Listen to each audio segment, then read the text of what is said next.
Number 5, 60 years after its creation, GIS is not seen by some as new or cutting edge any longer. In my opinion, however, today is the most exciting time to get into GIS with the advent of web mapping applications, a wide variety of problems to solve, from the local to global scale, AI-driven workflows, just to name a few.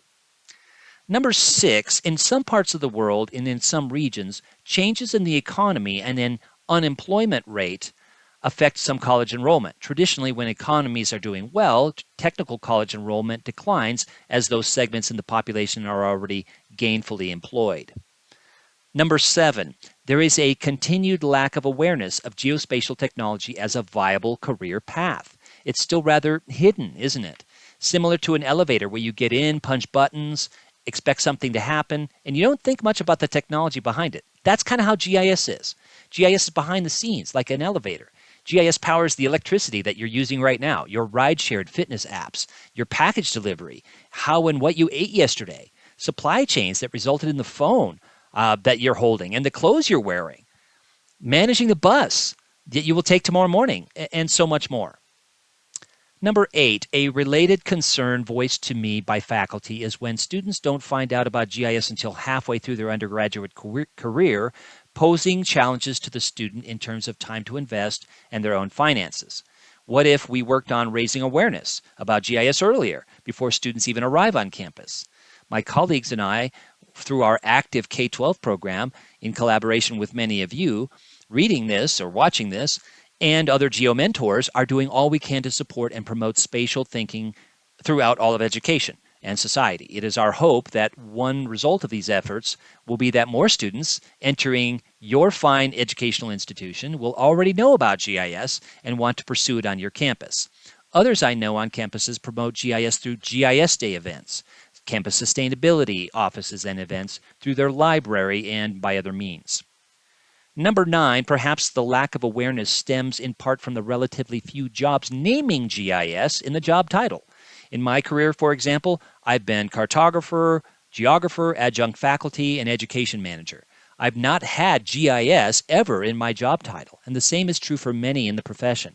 That's actually a good thing, for it shows that GIS is increasingly a tool and a perspective that someone with a job title of wildlife biologist, city planner, supply chain manager, or health analyst value. Indeed, I am seeing that GIS skills are more in demand than ever before. But admittedly, this contributes to the lack of visibility for GIS. And number 10, I'll just cut it off at 10 here, but on a related note about the lack of awareness, many GIS programs are housed in geography departments. Geography as a discipline is near and dear to my heart, but it's always been rather misunderstood, which doesn't help the misunderstood nature of GIS any. Some have told me repeatedly in the past that geography missed the boat on spatial analysis years ago by not fully embracing it. Well, I don't want to get into a how to save geography discussion here, but number 1, I've got 3 points here. Number 1, as a geographer, I certainly want my home discipline to thrive and be healthy. Of course I do.